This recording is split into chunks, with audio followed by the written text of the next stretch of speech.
Olá, sejam bem-vindos ao meu canal. Jonas, um profeta desobediente. O intuito desse texto é facilitar aos irmãos o entendimento da história e oferecer uma reflexão para a nossa vida a partir das questões envolvidas no texto. Jonas era um profeta, alguém que conhecia o Senhor e que já era um mensageiro de Deus, no Antigo Testamento.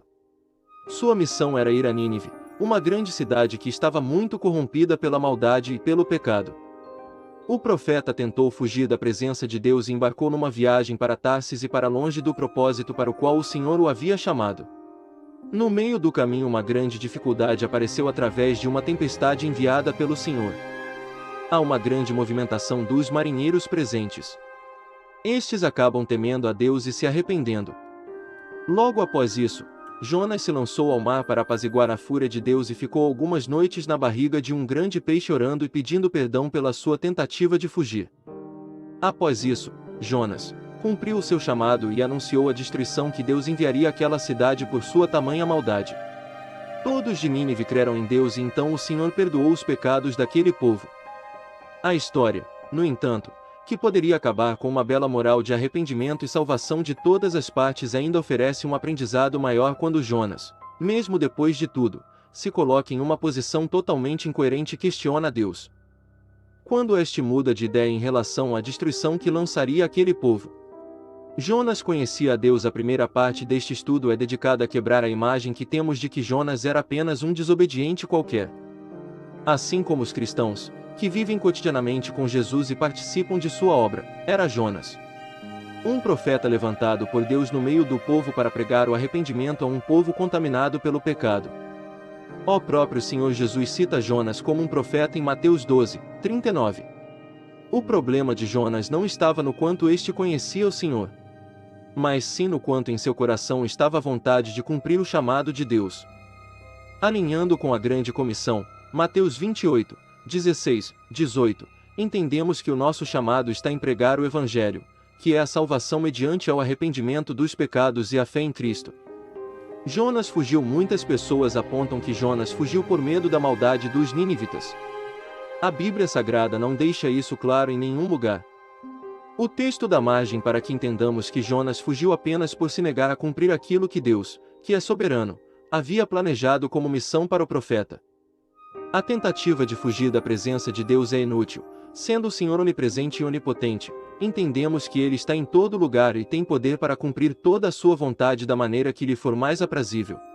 Muitas vezes nós, cristãos, não sabemos nos sujeitar a Deus e nos colocarmos abaixo de sua soberania. Sabemos, à luz da palavra, que a deturpação da verdade estará sempre presente e que existem falsos profetas em nosso meio. Às vezes vemos pregações muito mais centralizadas no homem do que em Cristo, e isso faz com que alimentemos a ideia de que a nossa vontade deve ser respeitada por Deus e não o contrário. Deus enviou a tempestade. A primeira coisa que muitos evangélicos tendem a pensar quando as coisas começam a ficar difíceis é que o diabo está lutando para infernizar a vida dos crentes. Temos que tomar cuidado com esse pensamento. Sabendo que estamos debaixo da autoridade e do senhorio de Jesus Cristo, podemos enxergar que às vezes o próprio Deus envia uma tempestade para evitarmos um caminho contrário à sua perfeita vontade. A palavra hebraica para o mal causado pela tempestade é Ra. Curiosamente, é a mesma palavra citada para o momento que Jonas escolhe ir na direção oposta à qual Deus lhe ordenara ir. Isso nos dá base para entender que Deus entende toda e qualquer maldade, seja dos ninivitas, seja de Jonas em não cumprir a sua vontade, como uma ofensa pessoal. Sendo todo-poderoso, Deus utilizou da tempestade para evitar que Jonas fugisse de seu propósito, e ainda fez com que vários marinheiros pagãos o temessem e também o adorassem, arrependidos de sua maldade. Após sua vontade ser cumprida, e através do momento em que Jonas é lançado ao mar, Deus tem compaixão dos marinheiros arrependidos também. Isso revela seu caráter misericordioso para com todos. Uma curiosidade quanto a esse trecho é que os marinheiros, mesmo sendo pagãos, tiveram misericórdia de Jonas e não queriam o entregar para a morte. O arrependimento de Jonas. Quando Jonas é engolido pelo grande peixe e permanece nas profundezas do mar, ora a Deus agradecendo por sua misericórdia e pelo livramento concedido a ele. Mesmo se opondo a Deus, foi-lhe concedido a graça salvadora que não permitiu que morresse nas profundezas do abismo. Jonas mostra arrependimento por ter fugido do Senhor após a grande tribulação que lhe sobreveio e se prontifica a cumprir sua vontade e pregar a destruição que viria à cidade de Nínive. Trazendo para nossa realidade, a situação é parecida quando, em meio a uma grande luta e dificuldade, nos voltamos para Deus com o coração arrependido de nossas falhas e da nossa tentativa de fugir de sua presença e ir em direção aos nossos próprios interesses. Em sua misericórdia, o Altíssimo nos perdoa e nos permite voltarmos ao caminho correto. O arrependimento de Nínive. Depois que Jonas cumpriu sua missão e da boca de Deus anunciou a destruição que viria a Nínive em resposta aos seus maus caminhos perante o Senhor, aquele povo se arrependeu. Diferente do que às vezes entendemos, arrependimento não é sentimento de culpa, mas mudança de comportamento e de atitude. O que significa que aquele povo resolveu abandonar os caminhos que lhes pareciam bons e se submeterem à soberania da perfeita vontade de Deus. Citei aqui que as coisas mais são as que ofendem ao Senhor e que tanto Jonas quanto o povo que seria alvo de destruição estavam fazendo da mesma forma. O arrependimento funciona de maneira igual. Deus não leva em consideração o tamanho da ofensa, mas sim o quanto o coração daquele que se converteu tem, de fato, a intenção de se retratar quanto a ela.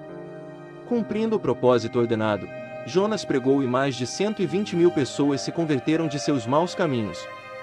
A ira de Jonas, como disse anteriormente, tudo poderia acabar com uma bela moral de arrependimento e salvação para todos os envolvidos. Não fosse a ira do profeta quando Deus desiste de destruir aquele povo por conta de seu arrependimento. Jonas chega a pedir por sua morte por não entender e aceitar a decisão divina. Talvez o profeta não tenha entendido que o que Deus esperava era a conversão do coração e do entendimento de todos os personagens citados. Isso acontece muito em nosso meio nos dias de hoje, quando nos colocamos na posição de condenadores e não vemos com olhos bons a conversão de pessoas que, na nossa concepção, estavam mergulhadas em pecado e não tinham a possibilidade de serem salvas. O mesmo acontece quando a todo momento questionamos a veracidade da conversão de um irmão segundo aquilo que sabemos de seu passado. Ambas as coisas estão totalmente fora daquilo que a palavra diz a respeito da forma como devemos agir. O caráter de Deus. O livro acaba com Deus dando um sermão no profeta, que apesar de ter recebido anteriormente a misericórdia dos marinheiros pagãos, que não queriam o entregar à morte, e também do próprio Deus, que o permitiu viver, não teve compaixão de uma cidade de população tão numerosa e que, segundo o Senhor, não sabia distinguir entre mal e bem por não o conhecerem.